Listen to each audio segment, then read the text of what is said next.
Anya bid farewell to the monastery, stepping out into the biting mountain air. Her journey began with a grueling climb up the treacherous sky serpent's spine, a jagged ridge renowned for its unpredictable blizzards and sheer drops. Each step was a meditation, her breath of the mountain training kicking in, allowing her to find purchase on impossible inclines, to move with the wind instead of against it. She dodged rockfalls, navigated crevasses cloaked in mist, and endured nights under the merciless stare of the stars, her only companion, the echoing whispers of her ancestors in the wind. But the physical challenges were only the beginning.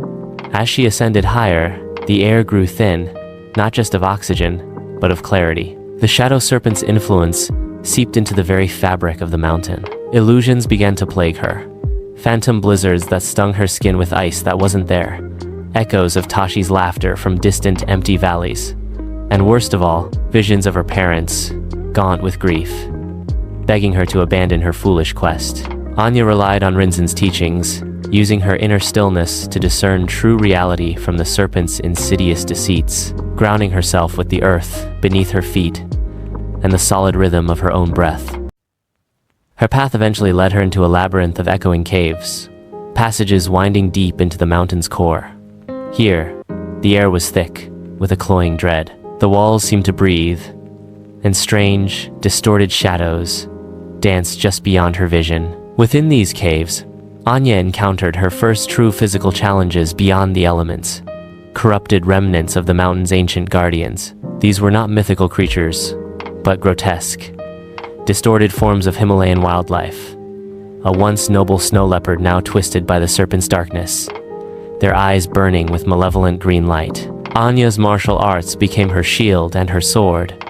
She didn't seek to kill these creatures, but to subdue and purify them. Using the breath of the mountain, she flowed around their attacks, redirecting their corrupted energy with open-hand strikes that resonated through their twisted forms, seeking to sever the serpent's hold. Her stone root stance allowed her to withstand devastating charges, while whispering wind deflection turned their own momentum against them. She learned that every living thing held a core of pure energy, and her task was to awaken that core, not to extinguish the life it held. She released these corrupted guardians from their torment, watching them transform into peaceful forms before vanishing into the shadows, leaving behind only a faint, pure light. Deeper within the caves, she discovered smaller, forgotten alcoves that looked like parts of the monastery's grand library, with hidden repositories of knowledge even Rinzen had only hinted at. Here found herself in a courtyard. Was this a dream? She wondered. Etched on the walls, she found details of her lineage. The children of the Azure Summit were not just protectors of the mountain's balance. They were also conduits of a primal energy, capable of sealing spiritual fissures.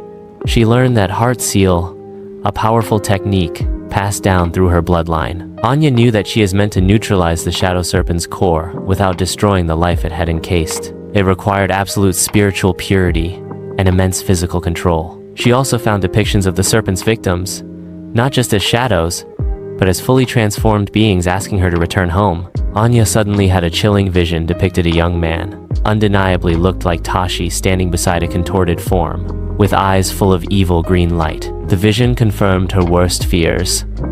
Tashi was being weaponized, turned into a reflection of the Serpent's power. The Heart Seal was her only hope to save him. But time was critically short. The spiritual darkness was consuming Tashi at an accelerating rate. Anya pressed on, driven by a renewed surge of desperate love and fierce resolve. The air grew colder, heavier, and the illusions became almost indistinguishable from reality. The path began to glow with an eerie, phosphorescent light, revealing twisted forms of mountain flora and frozen, distorted reflections of her own fears. Finally, she arrived at the threshold of the Shadow Serpent's domain.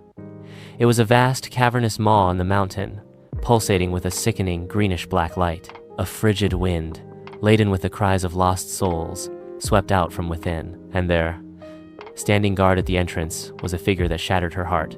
Tashi. His eyes were glazed over, his face a mask of cold emptiness, yet his form was unmistakable. He was clad in spectral armor, woven from shadow and ice, and his movements, though distorted, hinted at a dark mirror of the breath of the mountain he was now being forced to wield. He was stronger, faster, a terrifying puppet of the Serpent. He was the corrupted guardian of this desolate realm, And Anya knew, with a chilling certainty, that the battle for the mountain's balance, and for her brother's very soul, had begun. She would have to fight the brother she sought to save, using every ounce of her newfound strength, wisdom, and ancestral power.